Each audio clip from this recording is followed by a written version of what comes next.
Another question. Can you explain the, because a lot of Messianics, they take the statement from Genesis when I think it was Jacob that was saying unto I think the King James Version said unto Shalom come, right? But in the Holy Scriptures it says unto man come to Shalom.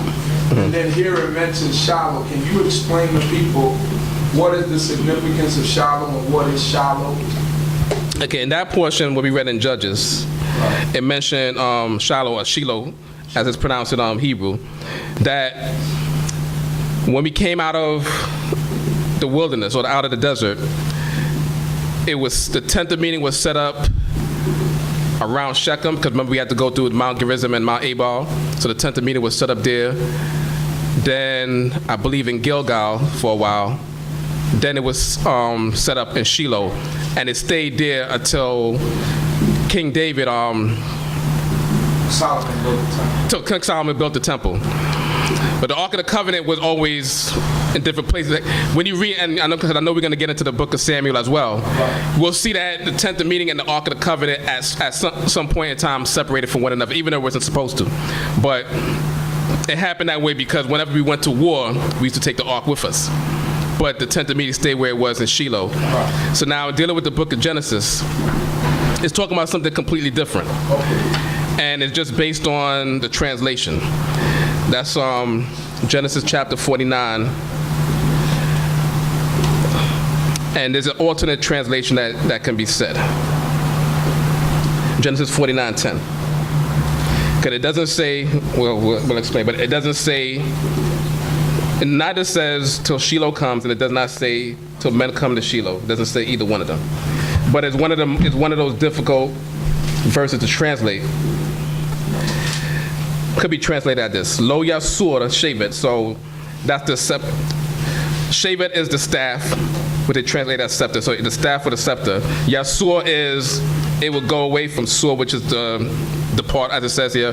Lo Yasur, it will not depart, or it will not go away. Lo Yasur Shevet. So the scepter will not depart. Mi Yehuda. Yehuda is Judah. The mem in front of Yehuda is from. So Lo Yasur Shevet Mi Yehuda, or the scepter or the staff should not depart from Yehuda. Chokwek. Chokwek is a lawgiver.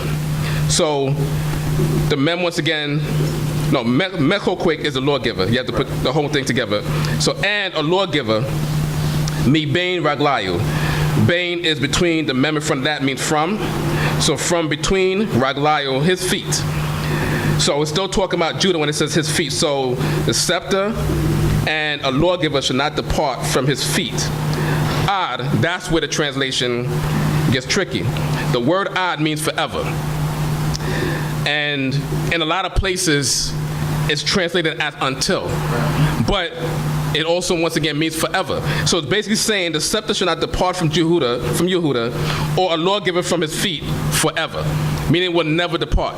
So it's not talking about, and we get to the rest of it, so you could cut it off right there. Cut off that part of the statement right there. Ki yavo Shiloh. Ki is because, yavo coming from the verb ba, which is come, because it will come, Shiloh. Shiloh is his peace. Shel is a word for peace. And when you add the vowel sound of O at the end of a noun, it gives possession, his or it.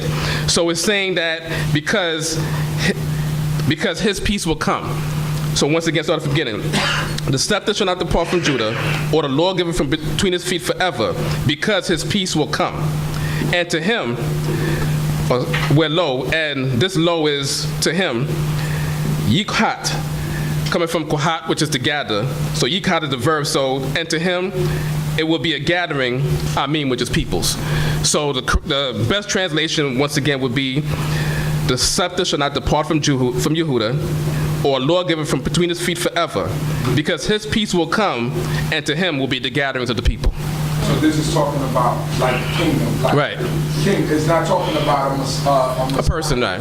or a person specifically. It's No. talking about continuously. Right. There will be somebody here. There will be a king forever in Judah, and the people would gather themselves So to this is Judah, a prophetic statement made by Yaakov, our father. Yaakov, talking about Judah. Right.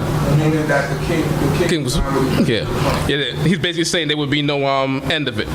So When they translate the word as odd as until, then it gives it a cutoff point, and that's what throws off everything before and everything after.